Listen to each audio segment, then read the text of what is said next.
Hello, hello, hello. Thank you for joining me today. I am here to basically knock out the last two estate planning tools in your poor man's estate plan. We've already discussed the will, your healthcare proxy, advanced medical directives, and living wills. So now we are going to get into the durable power of attorney for finances. And so your durable power of attorney for finances is basically a way for you to allow somebody else to manage your finances for you in the event that you are unable to manage them yourself. So the person that you appoint, your agent or attorney in fact, depends on the state that you're in, the terminology that is used, but they're essentially, they are the same thing. So you appoint somebody else to basically be you as it relates to financial transactions. So we're talking about paying your bills, paying your taxes, transferring real estate, opening bank accounts, hiring representatives, investing on your behalf. They'll have access to your financial information. I'm sorry, you guys, I'm like fighting a cold here.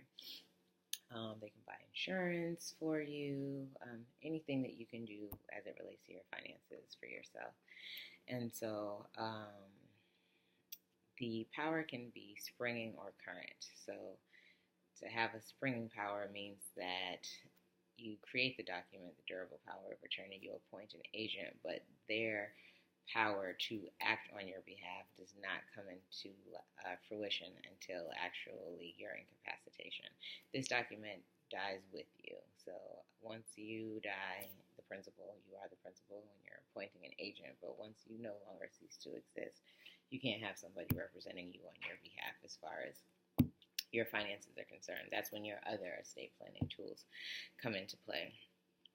But so your agent has a fiduciary duty to you to act in your best interest. So they're not allowed to just do whatever they want. Their powers are limited to what you put in that actual document.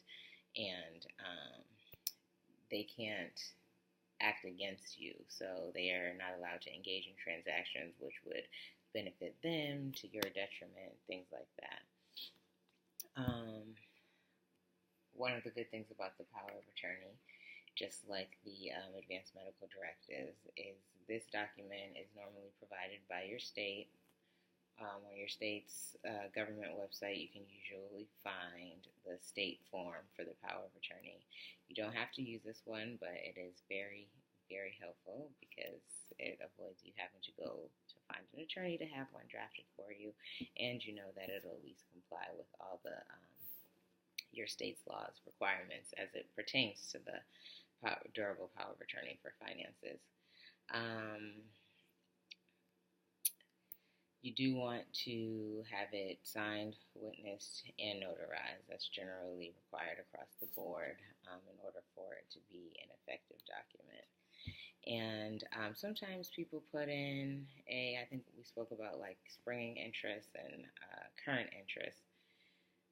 You can put a time frame in your power of attorney as well. You may just say, hey, this person can only act in my stead, for a few months. Maybe you're going out of the country for a while and you have some business that needs to be tended to while you're gone. You can create a power of attorney for finances for a limited purpose, or you can create one just for the purpose of doing a real estate transaction or things like that. They can be as limited or expansive as you would like for them to be, but you just need to make sure that however you would like for them to be, as far as like what duties and responsibilities you are handing over to your agent, that they be specifically enumerated in the power of attorney document that you have.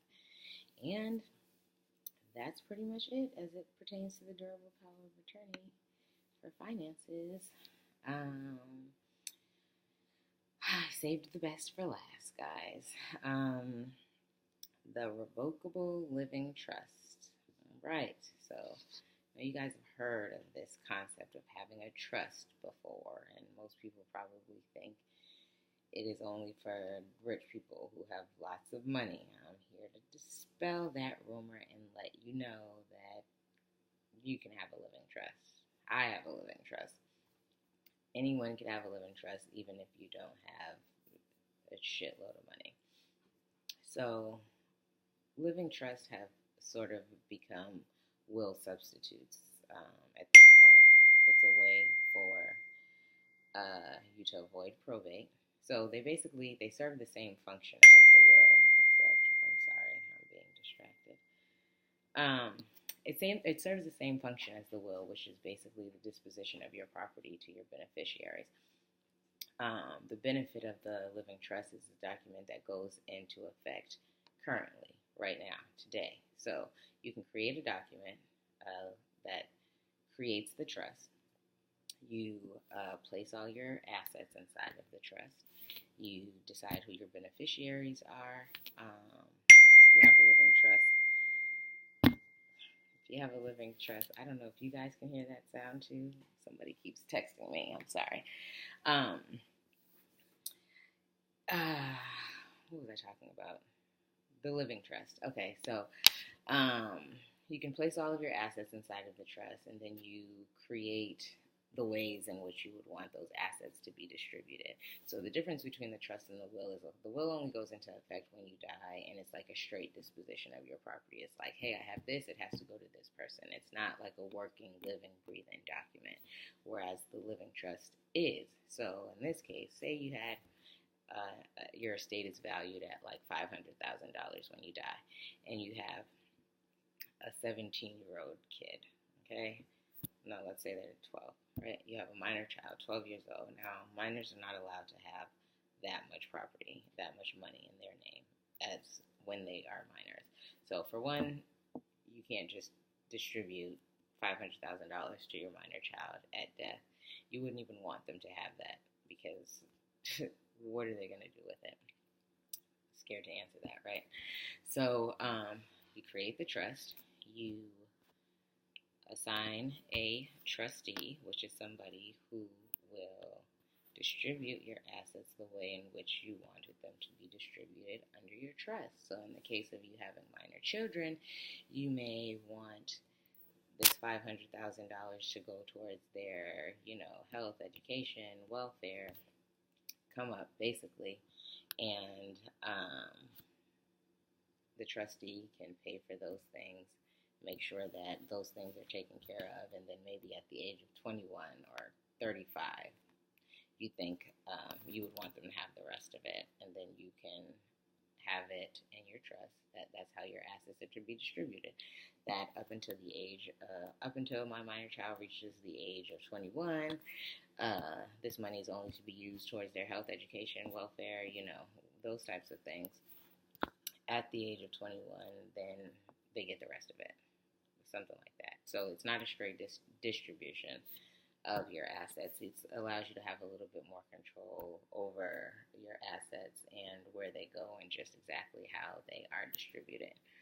So one of the benefits of a living trust is that it avoids probate. I think I told you guys at some point that that's the goal. You always want to avoid probate because probate is court, right? It's litigation. It costs money. You got lawyers' fees. You got court costs. Sometimes bonds have to be posted. It takes time. Your average probate estate could take up to a year, and that's for like the less complicated ones. So you don't want to spend all this time and money in court having your assets distributed when, especially if you have a minor child, they need that money right then and there. They can't wait for a year and a half for the courts to figure it out, and you wouldn't want them to. So you put your money in a trust. It goes outside of probate. It's actually a private document. It's a contract. No one sees it except for the people you want to see it. Normally, you would want to give a copy to the trustee for certain because they need to know what their obligations are under that document. You would want to give a copy to your beneficiaries because they need to know what they should be receiving under that document. Never hurts if your lawyer has a copy on file, just in case. And so a lot of times when people are wealthier or even not very wealthy, they just don't want all their business out there for everyone else to know. When you probate a will and you go to court, court public record, so anybody can look up your will and your assets and see how things were distributed or how you wanted them to be distributed. But if you have this trust, no one's going to see it except for the people who are supposed to. Drafting a trust can also save you some money on the back end. So I know initially having one drafted and created can cost you a little bit of money, especially because we lawyers like to charge the big bucks, especially for something like that, because you do want it done right. Your average trust document is about 25 to 30 pages, so there's a lot of information in there, and that's not just because you have a big estate. It's just because lots of things need to go in there to ensure that your plan is implemented the way that you want it to be. So while you're paying money at the front end, you'll save money in the end because, like I said, probate costs and it can get very expensive. So the investment that you put into having the trust created right now will be it'll be a better benefit to you than actually having to go to court. What are some other benefits of the trust that I can name off the top of my head for you guys? So one of the other things that the living trust provides is, before I get to that, what you guys want to remember too is that not all items are things that you would want to put into a trust. So when you create this trust, the trust is actually a separate entity from you. So this is how you end up not having any of your estate in probate with the trust, because everything is now titled in the name of the trust. It's its own separate entity. It's like if I created an LLC, that entity is separate from me, and the trust is what actually owns the assets.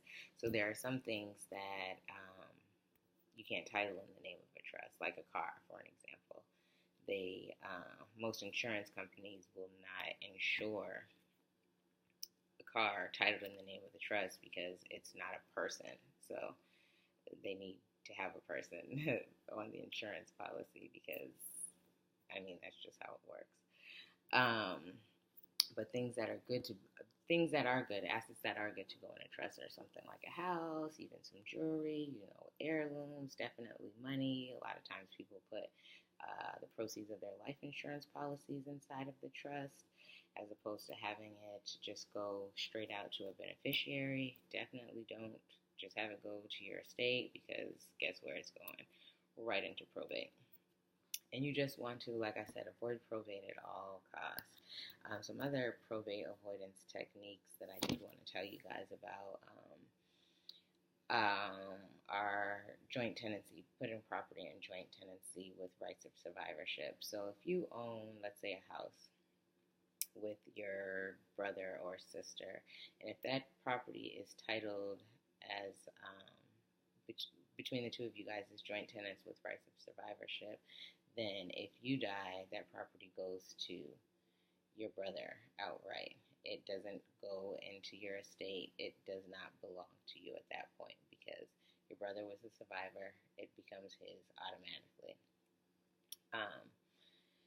You can do like payable on death accounts as far as your bank accounts and things are concerned. So you can create beneficiaries at your bank so that instead of the money that you have in your bank accounts going to your estate and having to be willed away, you can create beneficiaries, name beneficiaries on your bank accounts so that they receive the funds immediately. You could also make your trust a beneficiary of your bank account so that everything goes into the trust at the time of your passing, and that the trust document basically says who gets what, when they're supposed to get it, and how. So living trust is a very, very important document, probably the most important estate planning tool that I would suggest that everyone employ, especially parents of minor children. Like I said earlier, minors cannot own property. And if you're in a situation where you feel like you want your child to live with, let's say auntie, because, she would do the best job by your child, but auntie might not be that great with money. So in that case, you would want to have a trust and a trustee set up where, hey, auntie has the kids, But we have this other individual who is responsible for funding, providing Auntie with the funds to take care of this child because Auntie probably would blow all of the money. So it does create, like a checks and balances almost, if you will, so that you can ensure that, your kids, minor children, or just your beneficiaries, whoever they may be, are properly cared for the way in which you would have liked for them to be. And that's pretty much it. I have gone through all of the estate planning tools that make up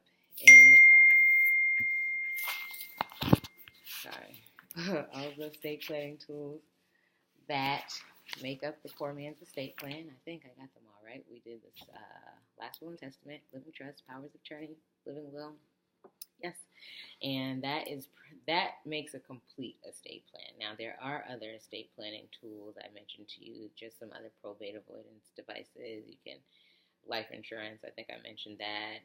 They have like retirement accounts, charitable donations, business succession plans. I wrote a blog on that not too long ago. That's definitely something all my entrepreneurs and wantrepreneurs should check out for sure, because that's an important document for anybody who, like I said, owns their own business.